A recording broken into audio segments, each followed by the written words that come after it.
Welcome to Fishing Lake Simcoe. I'm your host, Justin Girard. Well, today I'm excited. I got Wil Wegman coming on the show today. He's about to pick me up. He's an outdoor writer. He's won numerous tournaments. He works in Ministry of Natural Resources. He's just a wealth of knowledge, and I'm so pumped to have him on the show today. He's going to take us out in Cooks Bay, show us some of the ropes, and I'm going to pick his brain because he has a wealth of knowledge. So stay tuned. We're going to have some fun.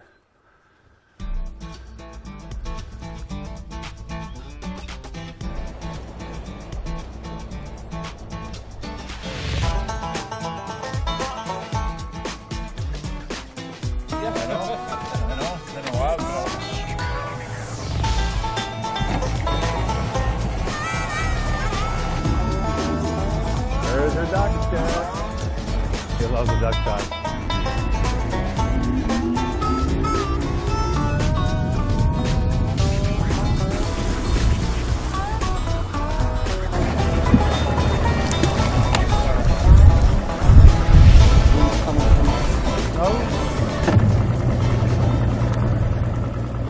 All right, well, we got the first spot. You gotta notice right beside me is Mr. Wil Wegman. Wil, I must say, thank you so much for taking me out today. I'm really excited. I talked you up pretty good at the launch there. You didn't hear that, but I'm pumped. He just put a marker out. We'll get to our first spot. I'm gonna start fishing. I'm gonna pick this guy's brain because he's a wealth of knowledge, and we're just gonna have a good time out here and try to catch some fish. Right on. Ready to go? Let's see what we can do. All right. Okay.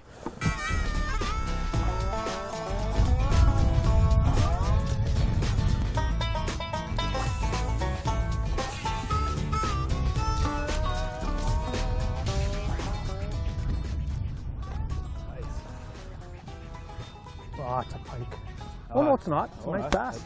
I just saw the length for a sec. You want the net or you want me to lift it? I think I'll be okay. It's not a very big one. No? There we go. There you go. We got our first fish First here. little fish of the day. Nice little largemouth. So we started out with some crankbaits, and then Wil just said, I like this color, and put the tube on, and was that his third or fourth cast anyways? Yeah, there you go. Yeah, good healthy largemouth. No marks on her.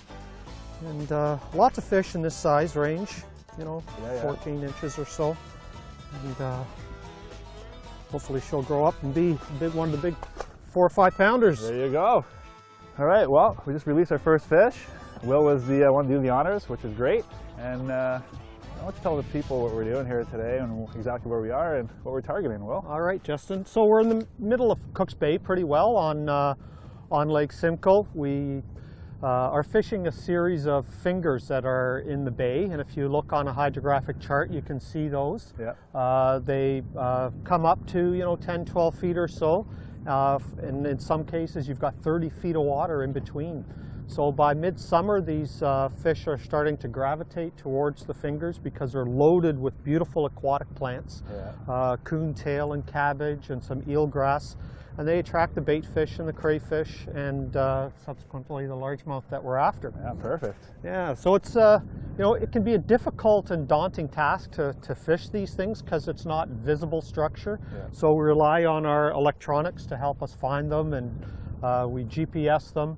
When I first started fishing here in the mid and late 80s, there was no GPS, so you would triangulate everything and you think you'd be on the spot, but a lot of times you just really weren't. So that just makes life so much easier. Technology these days, it makes it easier for us to find the fish, but I mean, also find the structure, which is important. That's where the fish kind of gravitate to. Right. So we're going to keep plugging away. I'm throwing a crankbait, trying to see if we've got any active fish, and you're kind of just bouncing the tube down on bottom and seeing, we're just trying to see what they want today. Yeah. We got one down, and hopefully it's plenty more to go. For sure. Let's keep it up.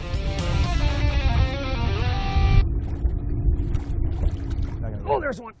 Oh, there you go. There we go. That's a nice fish. There you go. Got another one on. Wil, show me. It's the same one, but it's okay. Same general area. Yeah. I can get them for you. Sure. You let me do the honors. There you go. That's what's fun about these largemouth. They just nice acrobat. All right. Look at that. Yeah. Right on the top of the mouth, exactly where you kind of want them. Yeah. Maybe a touch bigger than the other one. Yeah. And just using the tube, right? Yeah. That's the colors. And is there a reason for this kind of dark tube, Wil? I think it resembles some of the crayfish that they're eating. It's also a little bit bigger than most, 5-inch tube with just a simple 1/4 ounce head. Yeah. Yeah. And I'm using this Suffix braid as a backing with a Suffix 10-pound leader. And fish can't see this line, and it's much more abrasion resistant than the braid. So the zebra mussels down here aren't as affected. Yeah. Yeah. Well, that's good. All right. Let's get a nice shot of this. Yeah. Yeah. All right, we're gonna put this one back in. Let them get bigger. Right on. Just like to hold him in there, get his breath back, and oh, no worse for wear on that fish. Good job, Will. Let's get another one. All right. Your turn. Yeah, I'm gonna switch my bait now. Yeah, good idea.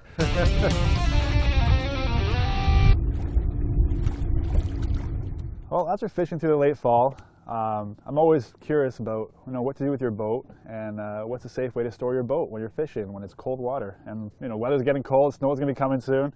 So I went to DC Marine, talked to Doug Claus, owner and operator there, and he had some great tips to share with us. Have a look. Hey guys, so I'm here at DC Marine, out here on Baseline. I'm here with my friend Doug Claus, owner and operator of DC Marine. Doug? How you doing? Thanks for having me today. I want to talk to you about exactly what you guys do here at DC Marine and what kind of services you guys offer. We work on boats, snowmobiles, personal watercraft. We offer all general maintenance, any kind of repairs, fiberglass tops, anything like that we can have done if we can't do it in-house. We offer storage. This time of year we'll be doing shrink wrap, hull cleans, winterizing, make sure everything's set and ready to go for the winter. I like to keep my boat in the water, through the fall. Yeah. Cold water, cold weather, snow could be falling, I'm fishing. Yeah. Is there any tips that I should know about to take care of my outboard motor? What to do, what not to do when you're fishing in cold water so I don't affect my boat? Well, as far as outboard motors are concerned, if you're going to leave them in until there's ice actually building around the boat, you're best to leave it vertical, straight up and down. Okay. That way there's only a little 1/2-inch chunk of ice in the water tube and the water pump itself doesn't get frozen solid. And then when you fire up in the morning, it'll clear that out and away you go for the whole day. Perfect. So when you take your boat out of the water and it freezes overnight, is there any risk of kind of damaging the block of the motor, or is there any No, that we should... outboards are all self-draining. They will drain automatically as long as they're up and down. Vertical, further up and Yeah. down. Yeah, you leave it leaned up like this, tilted up like this, and you could end up with a pocket of water in the water pump. Absolutely, yeah. And then it'll freeze, and of course the water pump can't turn. What do you guys do when you winterize a boat? Well, it all depends on what type of motor it is. Like the old 2-stroke outboards are really quite simple. You need to fog them out. You need to stabilize the fuel. I don't know of anybody that actually flushes them out up at this far north because we're nowhere near salt water, so it's not a necessity. Yeah, absolutely. As we know, they are self-draining. Yeah. The other thing is the gear oil. We change the gear oil. Some people only want to check it. Recommended you change it. It's been in there working hard all year. Absolutely. And if you don't at least check your gear oil, though, you could have a gear case full of water, which means next spring you won't have a gear case. Yeah, you come back here for a new gear case. That's it. And batteries. I always kind of had that debate with friends. What do you do with your battery? You take them out, put them in your house, you put them in your garage. Like, what's the best thing to do for batteries? Well, a lot of people are still working under the assumption that they need to keep the battery warm, but the battery, just like the one in your car and truck, does not need to be inside warm. Okay. It needs to be fully charged at the end of the season, and it can be left in the boat or personal watercraft, and it won't hurt it in any way, shape, or form being there. Perfect. One of the biggest problems with batteries is people will take them home, put them in the garage, and once a month, oh, you know what, I haven't looked at that battery, so they walk over, they'll put the charger on it and walk away. Yeah. Well, they haven't used the battery, so why would it need a charge again? Absolutely. The only time it would need a charge is if the battery itself is faulty. Absolutely, yeah. The great debate with batteries all the time. Yeah. It's like the old adage that you can put one on a concrete floor because the concrete will draw all the energy out. Yeah. That has long been corrected over 30 years ago by the battery manufacturers. It has, eh? Okay. Yeah. So. Well, that's good. Well, very wealth of knowledge here, that's for sure. So if you have any questions with winterizing your boat, Doug Claus is the man to come to. He knows everything about them. And come out here and say hi to Doug at DC Marine. All right. Well, I just switched to the same tube you had there, Will. And 2 casts later, here we go. That's what they're biting today, it seems like. Yep. A smaller one than yours. Yeah, same general year class, I think. I don't complain at all because I take anything. There you go. Right on. There's a nice little one there. Perfect. These are nice. Well, he needs to get way bigger for me. All right, we're gonna just put them back in.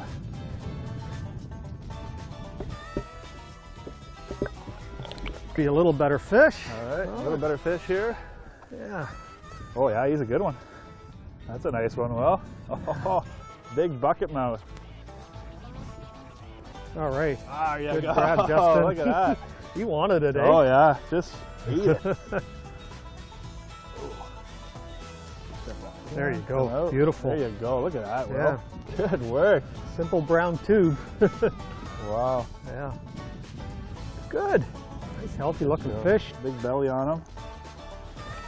Getting ready for hopefully the hard winter we're going to have, so we can get some ice fishing in. Yep.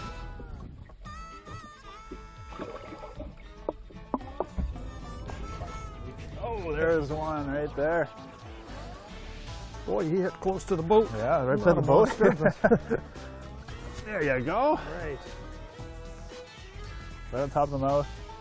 Same tube again. Yeah. They're So loving this. on this other side here, you can see that little black spot. So it's like it's almost like birthmarks, a pigment, eh? Some of these largemouth have, and even the smallmouth, will have these black spots at various locations throughout their body. Yeah, yeah, wow. There's one back there. There's one too. there. Oh yeah, there. Yeah, Right I by did my an thumb. article on this whole phenomenon for Bass Times and did some research and talked to some guys about it. And for the most part, it really doesn't do any harm to the fish whatsoever. They're not sure why they show up on some fish.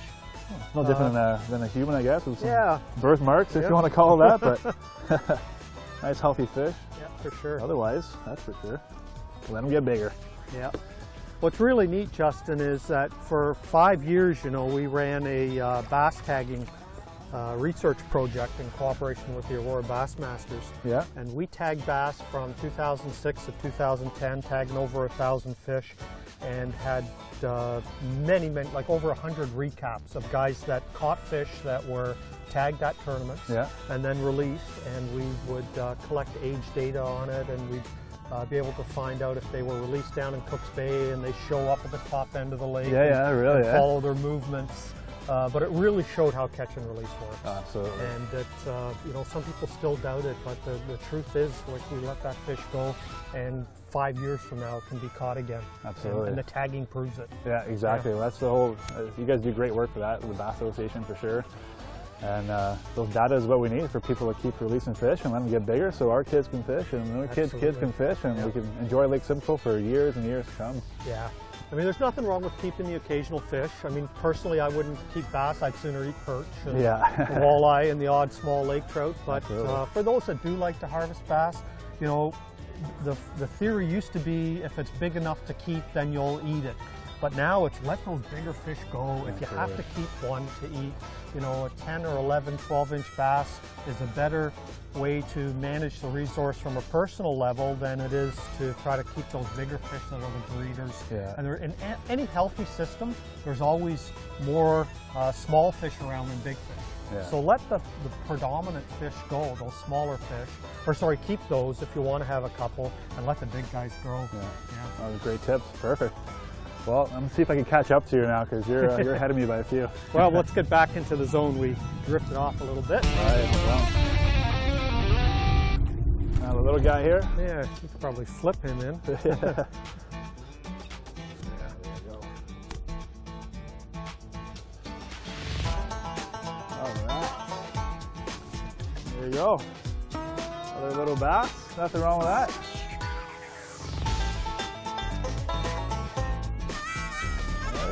There's one. Oh, Oh, probably just I'm gonna get this fish back in and I'm gonna get back down in there. I'm trying to ask you, is this kind of the spot you go to all year, or is it how's the seasonal pattern, I guess, with these bass on Cook's Bay? yeah. Well, or that's always a million dollar question, I guess. right. And it's a good question because people say, "Oh, I got a great spot on Simcoe," and you know, it's something where maybe they were in the fall and they loaded the boat and they go back in the spring when bass season opens and they go, honest to God, it was good, and they can't figure out what went wrong. And it's all about seasonal patterns. So these fish move according to seasonal patterns. Early in the year, bass season on Simcoe opens the 4th Saturday in June, so that's after the spawn. So they're going to be, you know, in areas relatively close to where they were spawning. So we're in the middle of Cook's Bay. Now they'll be the very south end or along the shorelines in much shallower water. where they've been spawning early in the season. So they're going to be adjacent to those areas. Fishing the pencil reeds down at the south end of Cook's Bay can be productive. Yeah. And some of the shoreline shallow areas for the largemouth bass.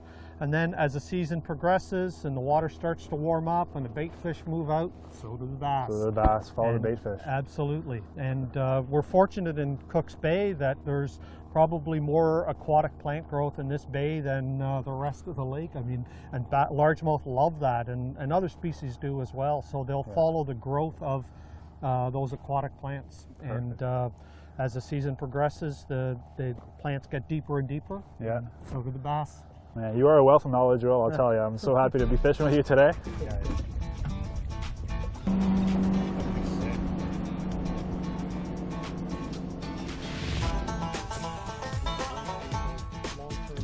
Oh well, I've read lots of your articles and, you know, Lake Simcoe live in and Georgina Advocate. Like, you know, is there something that you don't do out there? Because I know you work for the Ministry of Natural Resources. Tell us about, you know, what is your real passion? What's your real job, I guess we'd call it? And it's kind of both, I think. Yeah. You got the best of both worlds. You got a good job that you're enjoying the fishing, the outdoors. Yes, absolutely. So yeah, I'm one of the lucky ones, I guess, that have a job, my full-time employment with the Ministry of Natural Resources, where I'm a resource management technician, do a lot of field work, do some media relations work, that kind of thing.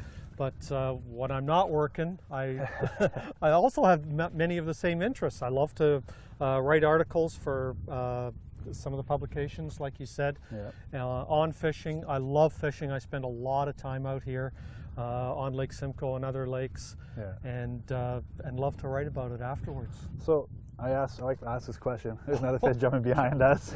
What do you love about Lake Simcoe? You know what? It's diversity, I guess. You know, we have so many species to choose from, both summer and winter fishing, and it's a challenge. It's unlike so many lakes where, you know, places that are effective one year are toast the next, and it's always a challenge. And it can be a really humbling lake. Absolutely. Like I remember first starting Lake Simcoe, I remember going home and saying to my wife, I don't like this lake. It's so hard. But then you get days where you're catching fish, like, okay, I love this lake. And I love diversity, like you said, and it's great, right? Yeah. Just getting out here. That's perfect. Absolutely. And you know, we're so lucky here in southern Ontario that we have Lake Simcoe, the 6th largest inland lake in the province, the most intensively fished, believe it or not, inland lake, but that's only because of the winter. More people fish it during the winter than the rest of the year combined. And you'll see some additional fishing pressure in the fall and certain times when the fish are really going. But like in the summer, it's mostly recreational boating out here. Exactly. And the fishing pressure is fairly minimal. So it's you know, it's a great place for anglers, but one they have to be careful of too, because it can blow up and be real treacherous. So you need the proper equipment, and you have to, you know, check the weather and check the winds, and if there's a storm coming in, don't go out. Yeah, we stress that a lot on the show, and just like, you know, Lake Simcoe, like you said, it's a big body of water. Treat it, respect it, and it'll, you know, give you some bounty once in a while and let you enjoy it. Perfect. All right.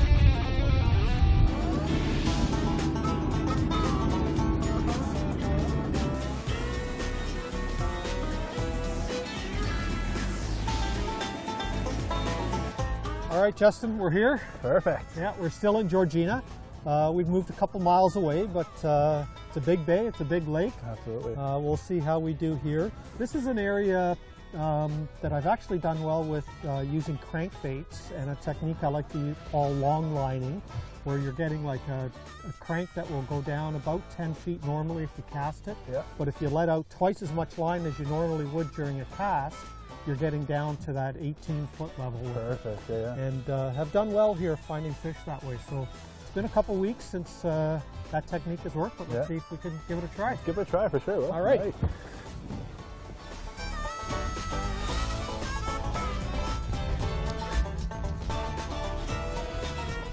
think some of those marks are fish.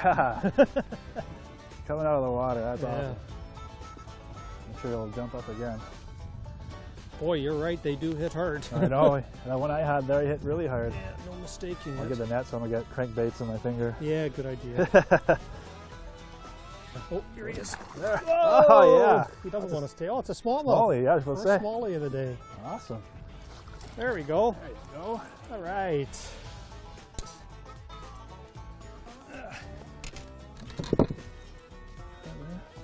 There you go. Oh, there you go. Yeah. Nice smallmouth bass. bass.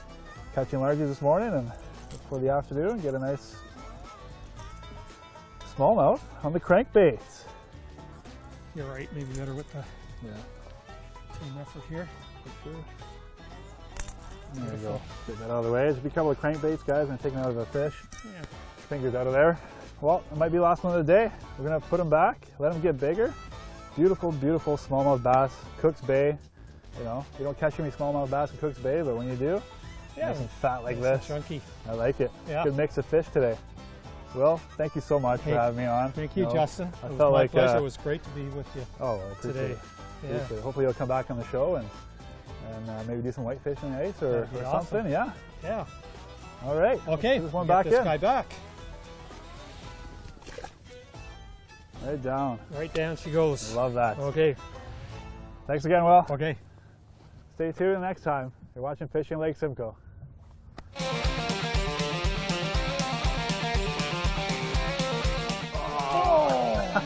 How do I on there? Came to jump and We're jumping. oh, there's one. There you go. There we go. That's a nice fish. All right. Ah, yeah, Good go. grab, Oh, Justin. look at that. You wanted it, eh? Hi, I'm Justin Girard, host of Fishing Lake Simcoe.